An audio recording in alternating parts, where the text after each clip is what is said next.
can't reach you if you don't believe. He's powerless if you don't believe. And Jesus was puzzled because he had went in there and he had been healing everywhere else, been blessing everywhere. People were talking about it all over. And you know what? You thought if you go home, you would get a good welcoming. You thought if you got back to your home place, folk would be ready to embrace you and put their arms around you. But instead, Jesus went into church, started preaching, started teaching, and healing, completing his full course of ministry. And all he got from his home folk was unbelief. Isn't it something, y'all, that you can go everywhere else and do some great things, and people just think you are awesome, think you just off the chain, and then when you get back home, they act like you ain't never seen the Lord, ain't ever heard from him, ain't never seen him preach or nothing. Just act like you just been a Beelzebub all your life, that's all you gonna be. You understand what I'm saying?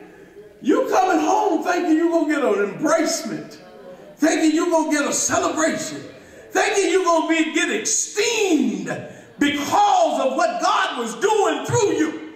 But when you get home, all you are considered as being is somebody that shouldn't be here. Why you come over here? Why you just didn't stay where you were? Seemed like his kinfolk would have wanted to embrace him. But y'all, Jesus was puzzled. This is one time Jesus was puzzled, and I can understand that we get puzzled, don't we?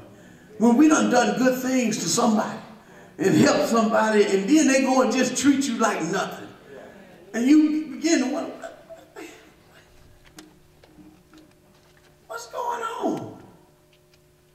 Didn't I show love to you? Didn't I do what I said I was going to do for you? Then why are you treating me like I am the worst thing that ever happened to you? Jesus began to get puzzled. Y'all, and we got that same spirit today. In our homes. Yeah. It's an inside job. The lack of gratitude is there. The lack of respect is there. The lack of obedience is there. And we begin to wonder. We get puzzled. Why is it? We see people being blessed every day. We see people, God healing them every day, protecting them, providing all kinds of blessings in their lives. And when you ask them to show up Sunday, they don't act like there's no God. Come on. You get puzzled. And especially when they mess around there, seems like they're being blessed more than you. Come on, somebody. And you here working hard, trying to do everything God said, and then you just show up in spite. Sometimes you got to drag yourself out of that bed. Can I get some help in here? You got to drag yourself here. And while others have been blessed, and then they act like there's no God. And you begin to get puzzled. Jesus was puzzled too, y'all. He was puzzled because you know what? He had poured out his heart to these people, and to no avail. It didn't do no good. He's poured out his heart. Y'all, as I said earlier, this may very well be a picture of any congregation today. They see but don't see.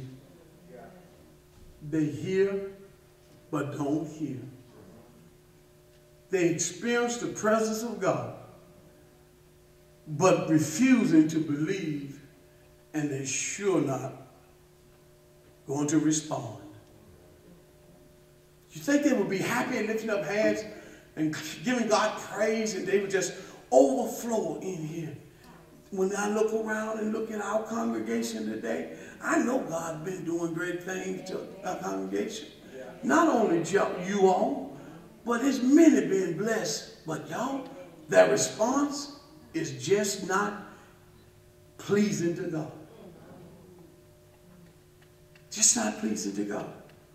Well, God, Jesus felt powerless at this moment. Man, what's wrong with him? Why? Puzzled. Well, it was because of unbelief. They were astonished. Check this out now. When he went into the synagogue, it says, and when the Sabbath day was come, he began to teach in the synagogue, and many hearing him were astonished. They were amazed now.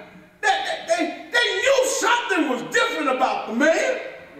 They knew he had some power. Because he began to expound on the gospel like it had never been expounded before. He began to teach about the law, Abraham, Isaac, and Jacob, like in no one had ever done, like he was there writing it. Well, in case he was. And they were astonished at his teaching. Folk can really, they know you teach. They know you know what you're talking about. But they don't have to believe. Because it's a choice. Not only that, but they can refuse to believe. Look what it says. He says, and many hearing him were astonished, saying, from whence has this man these things? Where he get it from? I refuse to see what he's talking about. They knew all about him. And folk, when folk know all about you, it's hard to get them to believe you. Praise the Lord. When you were running with them, come on somebody. And they know all about you, it's hard for them to put that part out of their mind. Especially if they're not spiritual. If they are carnal, I mean fleshly, oh, you ain't gonna ever forget, they ain't gonna get that picture out of their mind. See, the spirit has to get in there and remove that kind of picture. But if they are all flesh like these Pharisees were, then all they could see Jesus as being that little old boy. Little poor boy that didn't have no money. That ran around the community. Talking about he was the Messiah. That's all they remembered, see. That's all they knew. So they refused to believe that God could send his son looking like that. So they just refused it. Huh? Sometimes God sends you a message. And it's sending it through somebody you didn't want. Somebody you couldn't stand. Did I get swept in there? And they tell the truth, and they give you the truth, they give you evidence of it, but because of your feeling of them, you refuse to accept the truth.